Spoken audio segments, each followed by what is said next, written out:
Good morning, boys and girls, and welcome to Friday's reading.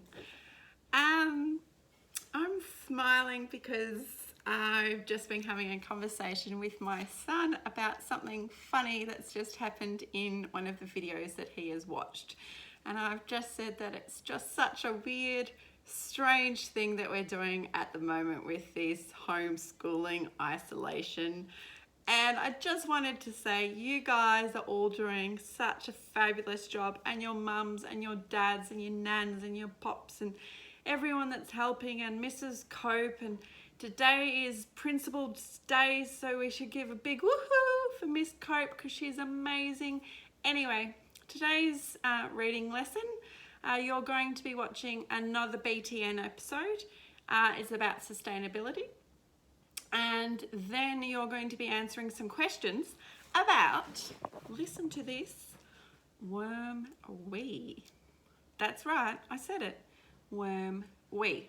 Okay, so before you watch the episode, I would suggest that you read through the focus questions about worm we. Yes, worm we. Okay, so remember last week when we were doing this, our learning intention is to actually make sure that we are using the question to help us write the answer. So, what do we need to do?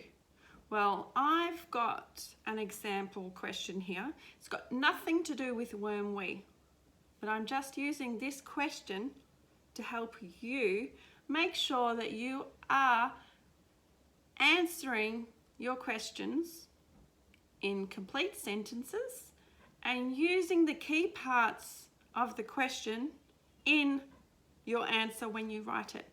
So the question I have got is, how many students are there in 3-4H? Simple, easy question. Okay, so how many? The how many is going to tell me it's going to be a number. There's going to need to be a number in this. How many students? It's only asking for students. It's not including me. Anyway, how many? So a number. How many students are there in 3-4H?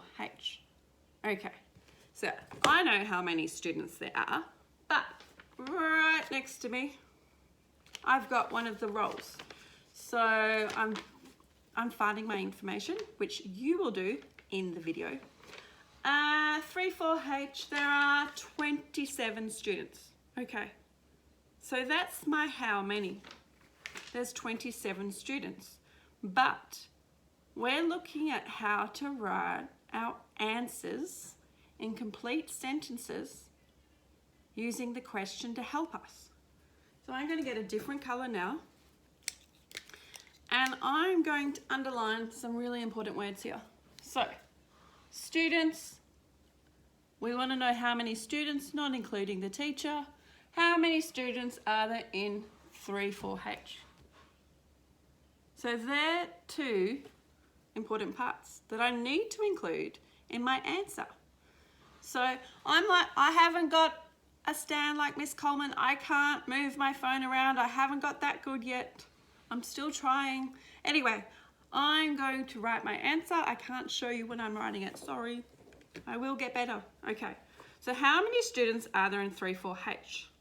How many times have I reread that question? I think that was probably my fourth, but I'm going to do it again. How many students are there in 3-4H? So it's a how many.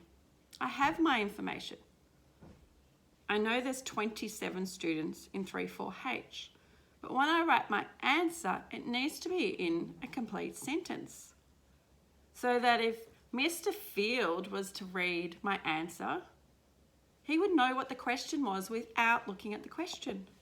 So I'm going to use the keywords students, 3-4H, and how many in my answer. So let's have a look. There are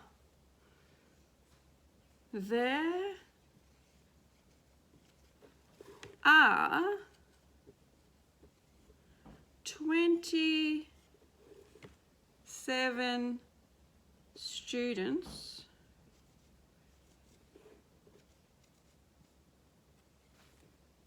okay, if I just looked at it now, how I've written it, there are 27 students.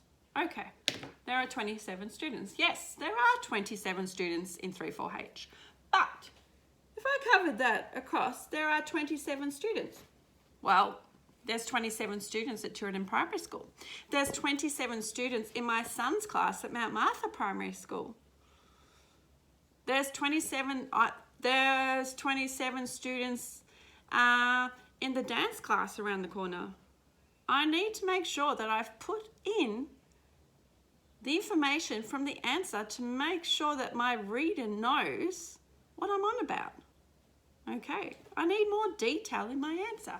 So, looking at my question, 3-4H, this is where we want to know how many students there are in this class.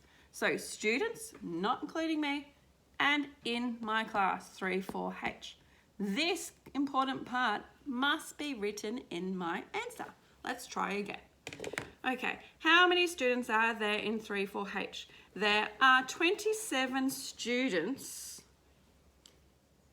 in 3-4H.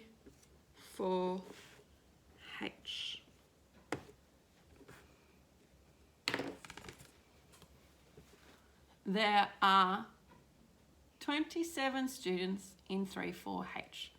So if I went and rubbed out the answer, if I rubbed out, I rubbed out the question, question's gone. But if I read the answer, there are 27 students in 3-4H. You know how many students there are in 3-4H. You give your reader that information without them needing to look at the answer.